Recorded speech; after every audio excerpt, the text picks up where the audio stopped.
NEET के इम्तिहान में सिर्फ और सिर्फ काबिलियत देखी जाती है। अब जिन बच्चों ने इम्तिहान में नंबर हासिल किए, नंबर के बुनियाद पे एडमिशन लिया, आज उन्हें सिर्फ इस बात की सज़ा मिलेगी कि उनका मज़हब जो है अलग है। ये ना कानून इस बात की इजाज़त देती है, ना हमारा आइन इस बात की इजाज़त देती है, ना यूनिवर्सिटी की अपनी पॉलिसी।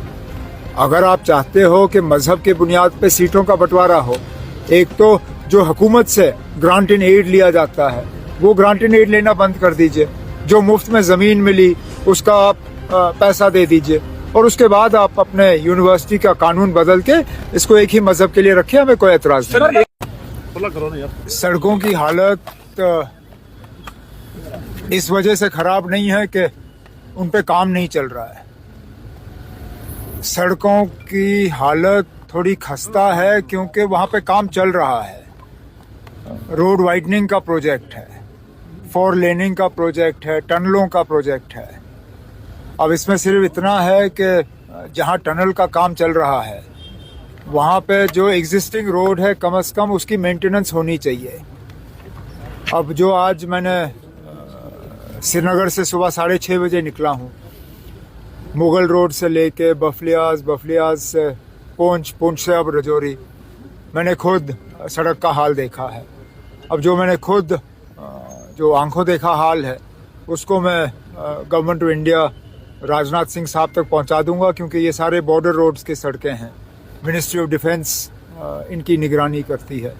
तो राजनाथ सिंह साहब के साथ मुलाकात करके उनसे गुजारिश करूंगा, एक तो बॉर्डर रोड्स के काम में थोड़ी तेज़ी लाई जाए और जब तक टनलों का काम मुकम्मल नहीं होता तब तक जो सड़क का हिस्सा टनल के ज़रिए कट जाएगा उसकी ठीक ठाक मेंटेनेंस होनी चाहिए, जो अभी नहीं हो रही है। तो लोगों की अभी भी डिमांड है कि बॉर्डर में जो है बंकर अभी भी नहीं बने।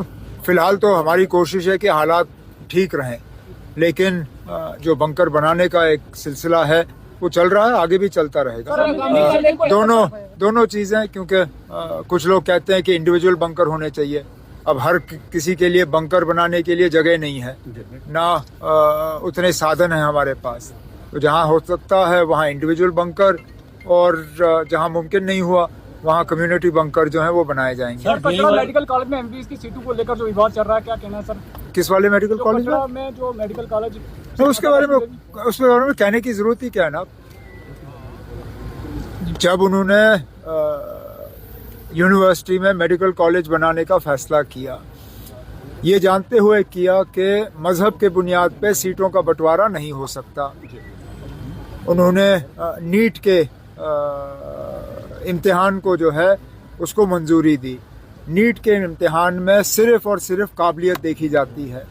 अब जिन बच्चों ने इम्तिहान में नंबर हासिल किए, नंबर के बुनियाद पे एडमिशन लिया, आज उन्हें सिर्फ इस बात की सज़ा मिलेगी कि उनका मज़हब जो है अलग है।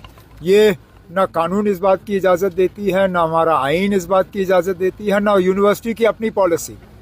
अगर आप चाहते हो कि मज़हब के बुनियाद पे सीटों का बंटवारा हो, एक तो जो हुकूमत से ग्रांट इन एड लिया जाता है वो ग्रांट इन एड लेना बंद कर दीजिए। जो मुफ्त में ज़मीन मिली उसका आप पैसा दे दीजिए और उसके बाद आप अपने यूनिवर्सिटी का कानून बदल के इसको एक ही मज़हब के लिए रखिए, हमें कोई एतराज़ नहीं। सर, एक सहाफ़ी का मकान उठाया गया, उसकी कार्रवाई जारी है। अब ये मैंने पिछले दिनों श्रीनगर में भी कहा, ये हमारे हाथों नहीं हुआ है जी। जिन्होंने इस अफसर को लगाया है, जिस अफसर के ज़रिए ये काम हुआ है, अगर वो कभी यहाँ आए तो आप उनसे पूछ लीजिए।